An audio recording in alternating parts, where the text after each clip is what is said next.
All right, I took some time off today. I had a bit of a headache, so I was binge watching The Godfather of Harlem, and I can tell you something. Growing up in Harlem, that is motherfucking super accurate. That's all I can tell you. Just everything there, like for real. Even that motherfucker Adam Clayton Powell, like no joke, like the whole fucking like everything uptown, how the just everything. People have no idea how whoever the producer director of that thing is beyond, like they have it to the fucking T. Like the way they split up Black Harlem, Puerto Rican Harlem, where the Italians were, the whole fucking thing. Let me tell you something. On the north side of Central Park, the dope businesses, like people don't know, but I'm gonna tell you something. Cause I had a piece in this thing which I'm gonna tell you how it goes down. Listen, if you guys remember back a year or so ago, I told you about two of the motherfuckers I grew up with, Spanky and Pat.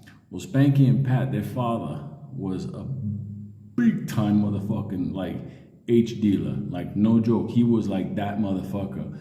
Well, Mr. White, as we refer to, that wasn't his real name. Just let you motherfuckers know. We just referred to him as Mr. White. He had a big ass Lincoln Continental, that type of stuff, whatever. Now, he worked for Bumpy Johnson. Bumpy died in '68. So a lot of the fucking business and shit like that went over to Mr. White. Mr. White was a Korean veteran. That's how he was friends with my father. Korean, I think Vietnam as well. He was friends with my father and Frank. So we were just in that crowd, whatever, but Mr. White was always business, and he owned a lot of fucking business. And to him, everybody around him was like his people or his soldiers. So me, Benny, and Mike, we were around this, whatever. And obviously it was, the rule was not to involve us in the shit he was in. But nonetheless, we used to work from time to time, Mr. White, some of his businesses that he had. One of the businesses that he had a dry clean service for the hotels and Broadway, or the theaters. Now, one day he turns around and he tells us that we're gonna go with one of his guys to a Broadway theater, because this Broadway theater, the people that are doing the theater play there, they haven't been paying the fucking bills. And he told us, you're gonna go in there, take all the fucking costumes and all this shit that we've been cleaning, and they haven't fucking paid. You're gonna fucking take it off these motherfuckers if you have to, bring it back, and we're gonna hold it hostage. Now, technically speaking, since that had nothing to do with the drug trade, it was okay to do business this way. So me, Benny, Mike, Beatty, like we all went, we went in the van with this one arch felon motherfucker. He was one of these black motherfuckers with the little like red veins in his eyes, like that type of, like the kind you find like living in the east side of Texas, like those motherfuckers, like for real. So anyway, we go down there and we go to this nice theater, there's like nice white people and everything, and there's like the end of this play or something that they're doing.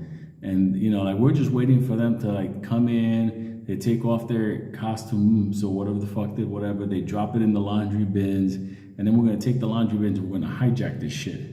That's it, you don't pay, you don't play type shit. Mr. White spoke. So all of a sudden, we're running late. And somebody turns around and he says, wait a minute, why are you guys taking our costumes today? You're not supposed to take it today for cleaning. It's supposed to be in the morning, and then you bring it back before the theater opens up again. And this crazy black motherfucker's like, you ain't getting these costumes back until you pay. So now these motherfuckers got nervous and they didn't want to give up their costumes.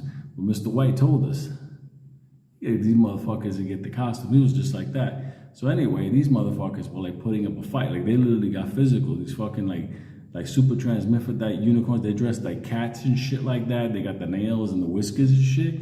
And they got a little bit touchy, pushy, whatever. And then it all broke out to a fight. And we started fucking these cats up. I mean, like no joke. Like I fucking choked out. I slammed. I hit a cat with a chair. Like he was a big cat. Like whatever. He's like this big dude. Like he's like dressed with like the whole thing, whiskers and everything. We fucked these motherfuckers up. I was too young to even notice. It was like 17 motherfuckers all dressed like cats. It was everybody, big, little, like midget. Everybody was a fucking cat. Different colors and everything. So anyway, We fucking grabbed the fucking costumes. Like I had like half a cat mask with me in my pocket. We went back to Mr. White.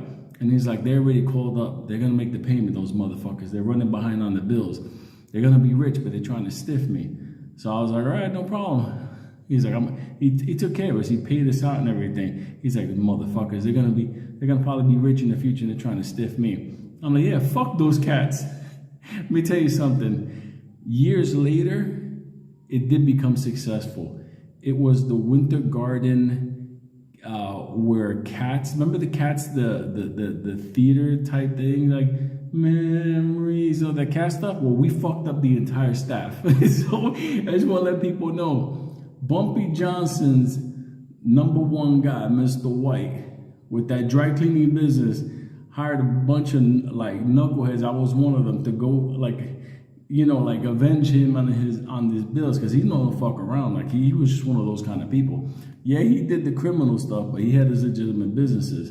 All I know is every time I think back, like nobody, I don't even know if Cats is still in business or anything, but like I had to tell you motherfuckers, like no joke, like I fought the staff, me and the guys, we fought the staff, they don't call them staff, what do they call them?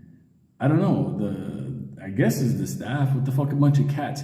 Ooh, fucking these motherfuckers up. They don't make it sound like cat, like meow. It's like, what the fuck? Like, I never, in my life, I punched a big dude, he let out like a mouth. Serves me right now, years later, to kidnap Luna. So I just want to let you know, The Godfather of Harlem is fucking 100% like accurate. I'm waiting to see if Mr. White's character is there. And I think one cat there, the Korean veteran, like if they ever, I'm just right now in a certain, episode, like right now, like the war's starting out. But if they refer to that motherfucker as Mr. White, I think I'm gonna turn fucking white. Memories. That's fucked up. I punched him in his mouth. He's fucking the meow. Sorry, I love motherfuckers. I'll talk to you tomorrow.